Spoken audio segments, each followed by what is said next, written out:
देखो, ट्रेडिंग में losing streak बहुत ज़्यादा चलता है और जो इस लूजिंग स्ट्रीक को जो ओवरकम कर लेगा वही ट्रेडिंग में अल्टीमेटली सक्सेसफुल बन पाएगा।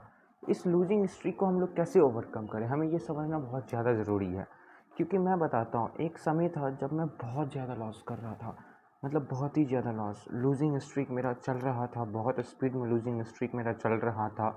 मतलब इतना मेरा मेरा ऐसा हाल हो चुका था, लगभग मैं 60 से 70% का कैपिटल वाइप आउट कर चुका था। लेकिन पता है, लूजिंग स्ट्रीक हम ही लोग की गलती के थ्रू आता है। बहुत लोग ऐसा सोचते हैं कि हम लोग अपना सेटअप पे ट्रेड कर रहे हैं लेकिन तब भी हम लोग लॉस कर रहे हैं। ऐसा क्यों? ऐसा कौन सा कारण है जो हम लोग अपने सेटअप पे ट्रेड करने के बावजूद भी लॉस में, हम लोग लॉस मेकिंग ट्रेड ले रहे हैं? तो मैं सच बताता हूँ, ये कारण सिर्फ हमारा है, ये गलती हमारा है। Do you know what is the reason? The only reason is that कुछ ऐसी मिस्टेक्स है जो हम फॉलो करके अल्टीमेट लॉसेस करते हैं। और इस चीज़ को ओवरकम करना बहुत ज़्यादा ज़रूरी है। क्योंकि ये देखो, मैं बताता हूँ, अगर ट्रेडिंग में किसी को सक्सेसफुल बनना है तो कुछ फेज़ होता है जिसको कंप्लीट करना पड़ता है। और उस फेज़ कंप्लीट करने के बाद अगर आपको ऐसा लगता है कि प्रो ट्रेडर लूजिंग स्ट्रीक नहीं करते होंगे, तो मैं बता दूं, प्रो ट्रेडर हो चाहे प्रोफेशनल ट्रेडर हो चाहे कितने भी बड़े से बड़े ट्रेडर क्यों ना हो, वो लोग भी एक ह्यूमन बीइंग है और उनका लूजिंग स्ट्रीक होता है। लेकिन एक बिगिनर और उसमें बहुत फ़र्क होता है। प्रो ट्रेडर का लूजिंग स्ट्रीक होता है और बिगिनर का लॉसेस फेज होता है, ठीक है? तो लूजिंग स्ट्रीक में क्या होता है, दो कारण हो सकता है। या तो आप एक ऐसा मिस्टेक फुलफिल कर रहे हो, फॉलो कर रहे हो, रिपीटेड मिस्टेक जो आपको पता भी है लेकिन तब भी आप कर रहे हो, तब आपका लूजिंग स्ट्रीक चलेगा, चाहे आप कितने भी प्रॉफिटेबल ट्रेडर क्यों ना हो, या आपका सेटअप ए प्लस सेटअप क्यों ना हो, या आप रिस्क टू रिवॉर्ड रेशियो क्यों ना अच्छा मैनेज करते हो। अगर आप रिपीटेड मिस्टेक रिपीट करते रहोगे तो बिल्कुल लूजिंग स्ट्रीक चलेगा। लेकिन अगर कोई मतलब अगर ऐसा कोई मिस्टेक है जो आप विजुअलाइज नहीं कर पा रहे हो, एनालाइज नहीं कर पा रहे हो, लेकिन तभी आपका लूजिंग स्ट्रीक चल रहा है, तो लूजिंग स्ट्रीक को ओवरकम कैसे करें? मैं आपको मतलब लास्ट में वीडियो ख़त्म होने से पहले अगर हो तो मैं कुछ इमेजेस शेयर कर दूंगा। वो नहीं, इमेज मैं वीडियो में नहीं शेयर करूँगा, अपने पोस्ट में शेयर करूँगा, ठीक है? वहाँ पर मैं बताऊँगा, देखना कि किस तरह से मेरा लूजिंग स्ट्रीक लगातार चला है। लेकिन उसको ओवरकम करने का बहुत अच्छा तरीका है। और ये जो चीज़ है ना, वो आपको हर कोई नहीं बताएगा। कारण क्या है? क्योंकि हर कोई एक ट्रेडर नहीं है, सिर्फ इन्फ्लुएंसर है। तो मैं बताता हूँ, देखो, पहले तो लूजिंग स्ट्रीक होता क्या है वो समझो। लूजिंग स्ट्रीक होता क्या है? ये लूजिंग स्ट्रीक जब भी हम लोग अपने, देखो, लूजिंग स्ट्रीक दो कारण होता है। पहला कारण होता है लूजिंग स्ट्रीक का कि हम लोग सेटअप पे ट्रेड कर रहे हैं, हम लोग सेटअप पे ट्रेड ले रहे हैं, लेकिन तब भी हमारा जो होता है, तब भी हमारा लॉस होता है। दूसरा कारण क्या होता है कि हम लोग अब मिस्टेक को रिपीट कर रहे हैं, मिस्टेक को रिपीट कर रहे हैं हम लोग, तब हमारा लॉस होता है, ठीक है? और तीसरा सबसे अननोन तरीका, हम लोग सेटअप पे ट्रेड ले रहे हैं, ठीक है? सेटअप पे ट्रेड ले रहे हैं, हमारा सेटअप ए प्लस सेटअप बी है, हमारा ए प्लस सेटअप बी है, लेकिन हम रिस्क टू रिवॉर्ड रेशियो भी अच्छा खासा मैनेज कर पा रहे हैं, लेकिन तब पर भी हमारा जो है वो लॉस हो रहा है। तो मैं बताता हूँ, ये तीन है। आप बताइए, अब आप बोलोगे कि ये वाला तो समझते हैं, मिस्टेक, रिपीटेड मिस्टेक वाला, कि हम लोग मिस्टेक बार बार रिपीट कर रहे होंगे इसलिए हमारा लॉस हो रहा है। लेकिन ये ट्रेड मतलब ये सेटअप पे ट्रेड ले रहे हैं तब भी लॉस हो रहा है, ये भी समझते हैं। लेकिन ये दोनों में फ़र्क क्या है, मैं बताता हूँ फ़र्क क्या है। अब मैं समझो कि अगर किसी को सक्सेसफुल ट्रेडर बनना है, अगर किसी को सक्सेसफुल ट्रेडर बनना है तो उसको कुछ फेज़ है जो कंप्लीट करना पड़ता है, ठीक है? और मेरे अकॉर्डिंग वो 4 फेज़ होता है। क्या होता है वो? 4 फेज़ होता है। If you want to become successful trader you have to complete 4 phases. अगर किसी को यूपीएससी क्रैक करना है, यूपीएससी में सीएससी क्रैक करना है, तो उसको कुछ स्टेज होता है जिसको कंप्लीट करना पड़ता है, लाइक प्रीलिम्स, मेंस, इंटरव्यू। तो in the same way, अगर if you want to become successful trader, profitable trader, you have to complete some phases, and there are total 4 phases to become successful trader. So what are the 4 phases? तो देखो, पहले तो आपका learning phase होता है। क्या होता है? लर्निंग फेज होता है, ठीक है? मतलब आप इस लर्निंग फेज में इम्पोर्टेंट चीज़ सीखते हो, टर्मिनोलॉजी सीखते हो, इम्पोर्टेंट टर्म्स समझते हो, प्राइस एक्शन समझते हो, मार्केट बिहेवियर समझते हो, मार्केट सेंटीमेंट समझते हो एंड मेनी मोर।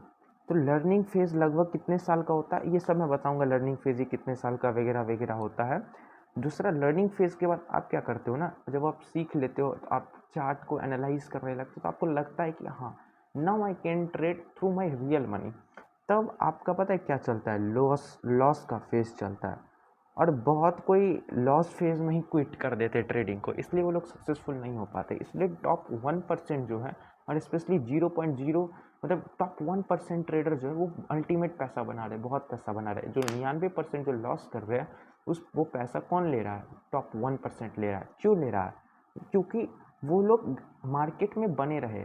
एक बात मैं बता देता हूँ, being in the market is most important thing. हम लोग ग्रिड के चलते नंबर ऑफ ट्रेड्स बहुत ज़्यादा बढ़ाते हैं और इसके कारण हमारा लॉस बढ़ने लगता है।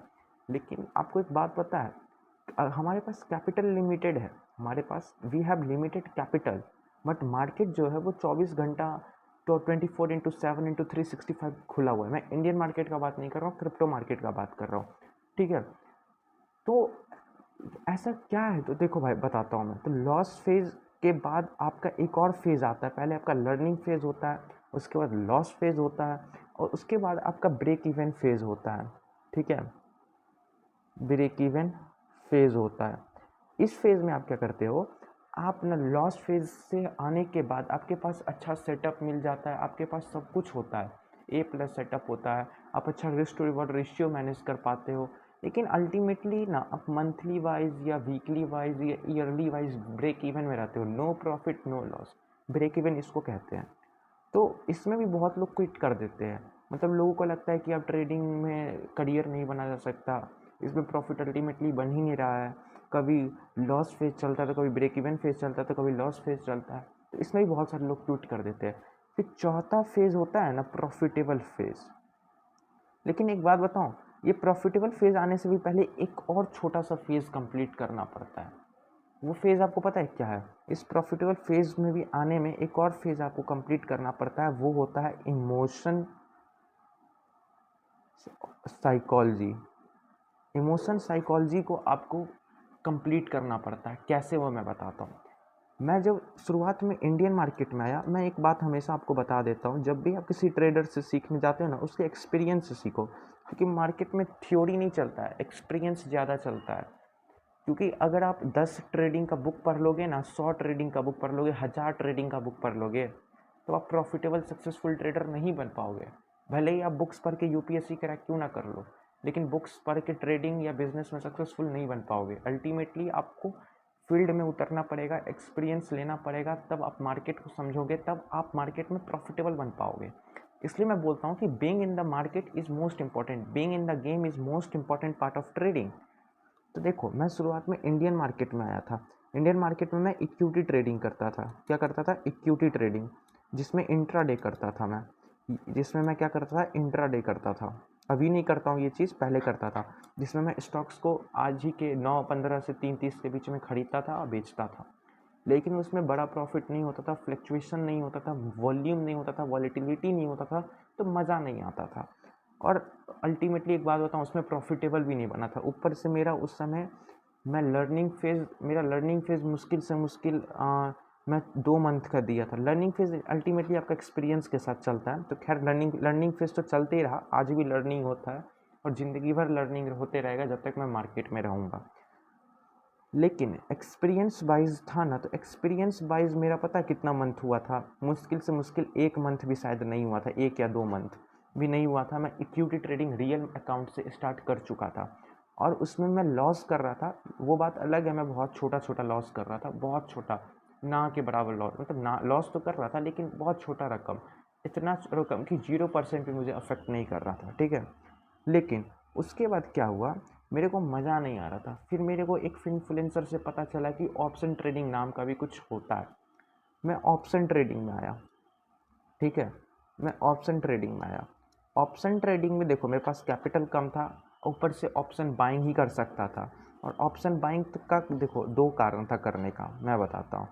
पहला कारण था कि कैपिटल कम था, क्योंकि अगर आपके पास 5 लाख से ज़्यादा रकम है तब आप ऑप्शन सेलिंग कर सकते हो। लेकिन शुरुआत में मेरे पास इतना रकम नहीं था, इसलिए मैं ऑप्शन बाइंग करता था।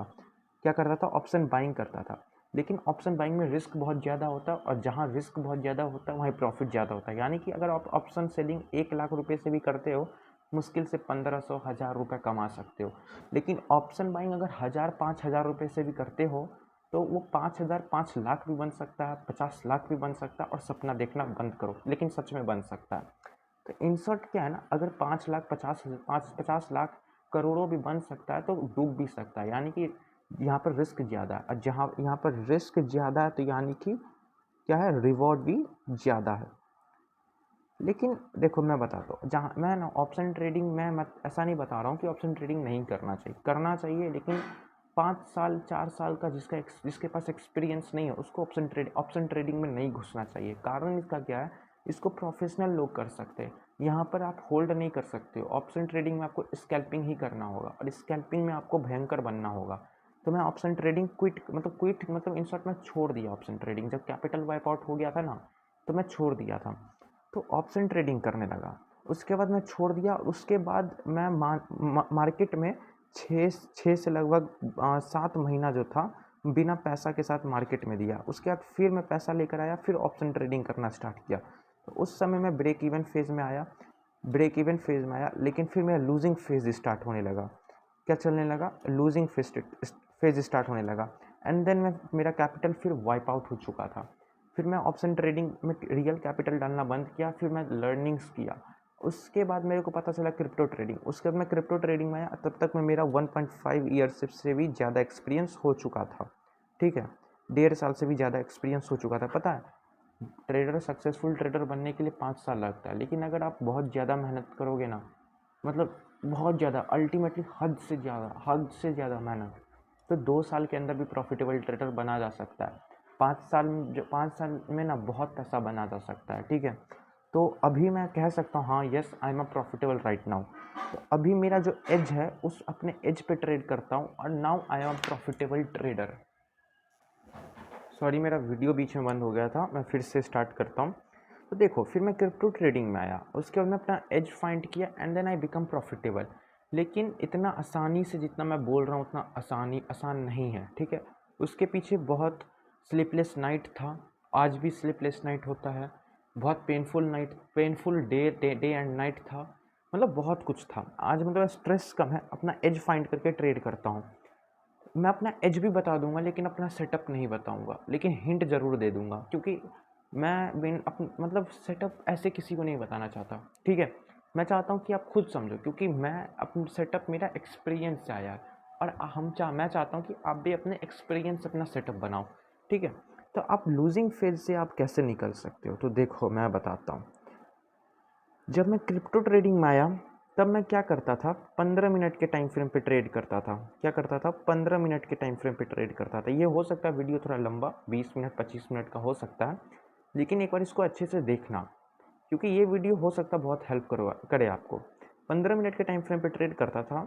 उसके बाद मैं बहुत लॉस बनाता था, बहुत मतलब ओवर ट्रेडिंग करता था। ओवर ट्रेडिंग क्यों करता था, देखो ओवर ट्रेडिंग, मेरा ऐसा मानना है कि जो लोग बोलते हैं ना कि 2 trades in a day, 3 trades in a day, 4 trades in a day, मैं उनका बात नहीं मैं समझता हूँ। मैं यही समझता हूँ कि आपको अगर अपने सेटअप पे भरोसा है, आपको अपने सेटअप की एक्यूरेसी पे भरोसा है, तब आपको दिन में 100 ट्रेड मिले, 1000 ट्रेड मिले, या एक ही ट्रेड मिले, आप ट्रेड लो। मेरा ऐसा मानना था, और अभी भी ऐसा मानना है। लेकिन वो क्या होता था ना, वो ओवर ट्रेडिंग का शिकार हो जाता था, और मैं लॉस कर बैठता था। Then I later realized that अगर मार्केट में प्रॉफिटेबल बनना है, तो पहले ये देखना होगा मैं किस मार्केट में हूँ। तो मैं क्रिप्टो मार्केट में था, जो एक ग्लोबल मार्केट है, और ग्लोबल मार्केट में 15 मिनट 20 मिनट 25 मिनट ऐसा ग्लोबल मार्केट जो 24/365 24/7/365 खुला हुआ है। तो अगर मैं छोटे टाइम फ्रेम पे ट्रेड करूँगा, तो चाहे मेरा सेटअप का एक्यूरेसी कितना ही बड़ा क्यों ना हो, मेरा एसएल हंट हो जाएगा।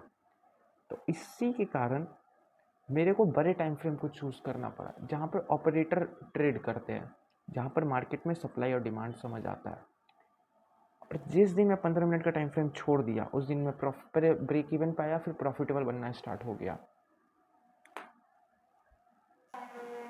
तो इन शॉर्ट आपको अपना एज समझना होगा। क्या समझना होगा? आपको अपना एज समझना होगा कि आप किस मार्केट में क्या आपका स्ट्रेटजी है। तो मैं जब समझा कि ग्लोबल मार्केट है और यहाँ पर मार्केट ऑल टाइम खुला होता है, तो छोटे टाइम फ्रेम पे ट्रेड नहीं हो सकता है। Then I started trading on long time frame. Understand? Long time frame, जहाँ पर मार्केट का बिहेवियर, मार्केट का स्ट्रक्चर बहुत अच्छा चलता है और मेरे को 2 दिन पे 3 दिन पे एक ट्रेड मिलता है, ठीक है, और बहुत अच्छा प्रॉफिट दे के जाता है। जहाँ मैं 50-50 पॉइंट्स के लिए अपना स्टॉप लॉस 100 पॉइंट्स का रखता था, कारण था क्योंकि सेल हंटिंग बहुत ज़्यादा होता था छोटे टाइम फ्रेम पे, तो मैं ब्रेक इवन या लॉस में अल्टीमेटली रहता था। वही अब मैं proper risk to reward ratio full follow करके मैं एक प्रॉफिटेबल ट्रेड ले सकता हूँ। तो अब मैं 1:3 1000 पॉइंट्स का रिस्क लेके 3-3 साढ़े 3000 पॉइंट्स का मूव कैप्चर करता हूँ, और जो आसानी से मिल जाता है अगर आपका सेटअप A+ हो तो, ठीक है। तो अब मैं बताता हूँ, अगर लूजिंग फेज से निकलना है तो पहले इसका मतलब लूजिंग फेज आपका चल रहा है तो इसका मतलब आपका लर्निंग फेज कंप्लीट हो चुका। खैर लर्निंग फेज तो चलते रहता है, लेकिन बेसिक लर्निंग फेज कंप्लीट हो चुका है। आपका लॉस फेज भी कंप्लीट हो चुका है। अब आपका ब्रेक इवन फेज जो है, अभी आप ब्रेक इवन फेज पे हो। ब्रेक इवन फेज में ही आपका लूजिंग फेज आता है। जैसे कि आप जब आपका ब्रेक इवन फेज कंप्लीट हो जाता है ना, तो आपका प्रॉफिटेबिलिटी आता है। लेकिन प्रॉफिटेबल में एक इमोशन साइकोलॉजी जो होता है ना, ये इमोशन साइकोलॉजी पता मैं क्या लिखा हूँ यहाँ? तो लूजिंग फेज आता ही है, लेकिन अल्टीमेटली आप प्रॉफिट से कवर कर लेते हो। लेकिन यहाँ पर आपका लूजिंग फेज स्टार्ट होता है। आपको पता तब चलेगा कि भाई जब मैं सब कुछ जानता हूँ, मेरे पास A+ सेटअप है, मार्केट का अच्छा अंडरस्टैंडिंग है, तब मेरा इतना लॉस क्यों हो रहा है। उसका कारण सिर्फ यही है, अब आपका एक ऐसा समय आया, आप एक ऐसे फेज पर आए हो, अगर इस फेज में आप टिक गए और इस फेज को पार कर गए तो आप प्रॉफिटेबल बन जाओगे, नहीं तो मार्केट से निकल जाओगे। क्योंकि ये जो फेज है ना, ये हमारे इमोशन को ट्रिगर करता है। भले ही हम लोग इस फेज को कंप्लीट क्यों ना कर लिए हो, इमोशन को ट्रिगर ना करके, लेकिन इसमें चाहे हम लोग कितने भी प्रो ट्रेडर क्यों ना बन जाए, हमारा इमोशन फेज ट्रिगर हो ही जाता है। किसी का भी हो जाता है, जिसका 5-5 साल का एक्सपीरियंस है ना, उसका भी इमोशन ट्रिगर हो जाता है। तो लूजिंग फेज से निकलने के लिए अब मैं बताता हूँ, इस वीडियो को ज़्यादा लंबा नहीं बनाऊँगा, सिंपल कि लूजिंग फेज से अगर निकलना है तब आपको पोजीशन साइजिंग पे फोकस करना होगा। पोजीशन साइजिंग यानी कि क्या? आपका आपका लूजिंग फेज चल रहा है, यानी कि आप लॉस कर रहे हो। अब अगर आप बड़े क्वांटिटी के साथ ट्रेड कर रहे होंगे तो आपका कैपिटल जल्दी ख़त्म होगा, तो आप अपने क्वांटिटी को छोटा कर दो। इससे क्या होगा, आपको अब ज़्यादा अफेक्ट नहीं होगा। आपका जो ब्रेन है उसको ज़्यादा मतलब ब्रेन जो आपका उसको मतलब सहन कर लेगा, ओवरकम कर लेगा उसको। फिर आपका कॉन्फिडेंस जो है आपका, वो कॉन्फिडेंस ग्रो होने लगेगा पोजीशन साइजिंग को कम करके, ठीक है, लूजिंग फेज में। दूसरा क्या है, आपको अपने सेटअप पे ही ट्रेड करना होगा, क्योंकि अक्सर क्या है ना, जब लूजिंग फेज चलता है तो हमको रिकवर करने का हमारा माइंडसेट होता है और हम लोग ओवर ट्रेडिंग करने लगते हैं। तो इस चीज़ को बचना है और सेटअप पे सिर्फ ट्रेड करना है, सिर्फ सेटअप पे ट्रेड करना है। फिर क्या करना है, देखो मैं बताता हूँ। आपको अपना एज फाइंड करना होगा कि आपका एज क्या है। देखो मेरा एज क्या है, मैं 4 घंटे के टाइम फ्रेम पे 4 घंटे के टाइम फ्रेम पे एनालाइज करता हूँ मार्केट पे, ठीक है, एनालाइज करता हूँ मार्केट को। और देखो मार्केट में हम लोग बहुत कुछ देखते हैं, सप्लाई डिमांड देखते हैं, फेयर वैल्यू गैप देखते हैं, स्मार्ट मनी कॉन्सेप्ट देखते हैं, इंड्यूसमेंट देखते हैं, ब्रेक ऑफ स्ट्रक्चर देखते हैं, चेंज ऑफ करैक्टर देखते हैं, तो बहुत कुछ देखते हैं। क्या क्या है, ICT, तो ये सब देखते हैं। तो सपोर्ट रेजिस्टेंस देखते हैं, ट्रेंड लाइन ब्रेकआउट ब्रेकडाउन देखते हैं, कैंडलस्टिक पैटर्न देखते हैं, W pattern, M pattern, cup and handle pattern, head and shoulder pattern, हम सब कुछ देखते हैं, लेकिन प्रॉफिटेबल नहीं बन पाते। कारण पता है, ये सब बकवास है, सच में बकवास। मैं एक चीज़ नोटिस किया कि स्टॉक मार्केट में क्या है, शेयर का खरीदा जाता है, बेचा जाता है, अल्टीमेटली सप्लाई एंड डिमांड पे चलता है। दुनिया का कोई सा भी बिजनेस हो, छोटा से छोटा बिजनेस हो या बड़ा से बड़ा बिजनेस हो, वो सब अल्टीमेटली किस चीज़ों पर चलता है, वो सब चीज़ अल्टीमेटली सप्लाई और डिमांड पर चलता है। तो मैं समझा कि क्यों ना मार्केट में सप्लाई और डिमांड का जो लेवल है वो फाइंड कर लिया जाए और वहाँ पर ट्रेड लिया जाए। तो वो एज फाइंड करके मैं अपना सेटअप निकाला, स्ट्रेटजी निकाला और उस पे मैं ट्रेड करता हूँ, ठीक है। मैं कुछ समय के बाद अपना स्ट्रैटेजी भी शेयर कर दूंगा, वैसे तो ज़्यादा संभावना नहीं शेयर करूँ, लेकिन इतना मैं हिंट दे चुका हूँ। तो अपना एज फाइंड करना होगा।